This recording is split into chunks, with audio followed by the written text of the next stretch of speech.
Hi, my name is Eric Swanson. I'm the director of the Global Connections Leadership Community. And I've been asked a few questions about what I'm learning and what I'm seeing out there as I've been meeting with two communities now, and I've been interviewing a lot of people. And one of the questions that came up is just how technology is going to affect the future of global missions.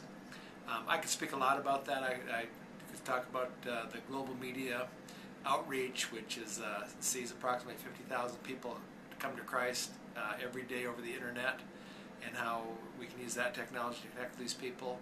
But I think a bigger thing is happening is the convergence of all the things that are happening in technology, and it's telepresence. It's as we move into high definition connections through things like what we now call Skype, and you have just the screen sizes for the future are really, I think, have already been defined.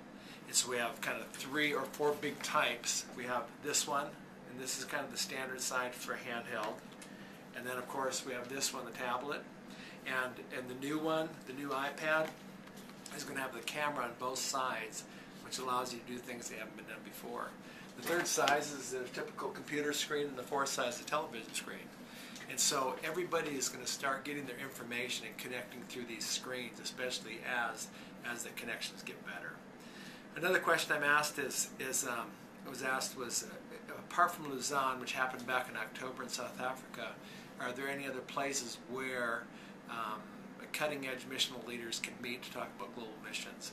A couple that I'm aware of, there's an organization called the Mission Exchange, headed up by a guy named Steve Moore, and their website is missionexchange.org, and they seem to do a real good job of convening and dispensing good information about what's happening in global missions. Another question I want to address real briefly is a question about what about business's mission? Is it as big as people are thinking it is? I think the big thing is, and again, this is just what I've been reading about it, people I've been talking to, but I'll just tell you one little story. But I guess people make the distinction between those kind of people or the kind of types of business that are established in different countries. And so people talk about job fakers, and we all kind of know what those are, but they're really Christian missionaries that set up I'm going to use this, yes, quote, a business over there, but not really making any money, but it's just to give them a presence in the country. And those they're called job fakers. Then you have other business mission that go in and they bring their own people over there. So they'll start like a school or a Christian school, something like that, but then hire all expats.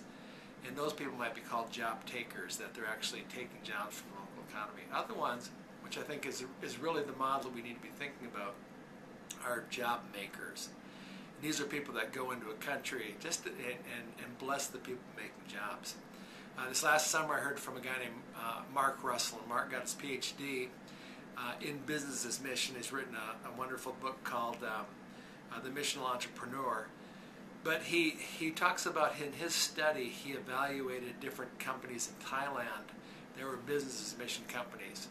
And one of the things he discovered was that when he talked to all the company owners and operators, he discovered that there are 2 types of companies. What he called conversion companies, and those were the companies that were there. They kind of had to cover his business, maybe the job fakers type thing, but they're really there to evangelize people.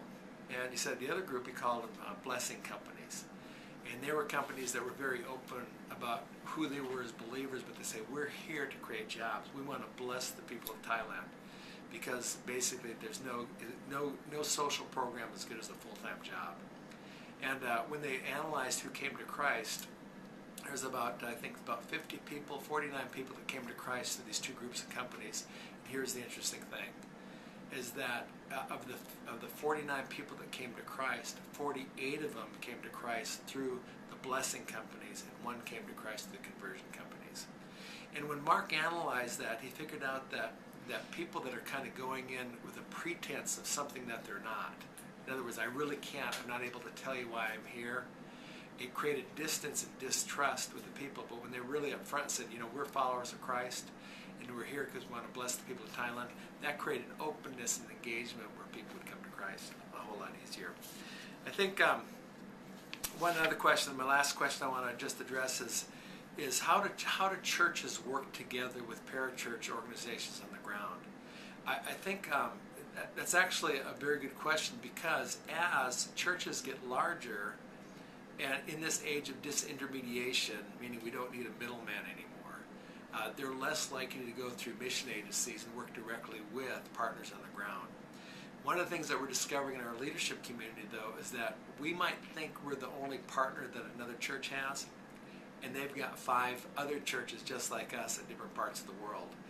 And it's so one of the things that a parachurch agency does, like Partners International or one of these other boots on the ground ministries, is they kind of know the lay of the land, and they're able to have they know kind of what's going on. So as we partner with, again, it's a parachurch, it's an intermediary, but probably there's a real place for that if we don't have time to vet some of the churches or vet some of the opportunities that we'd be involved in. So that's about all I have to say about that. There you have it.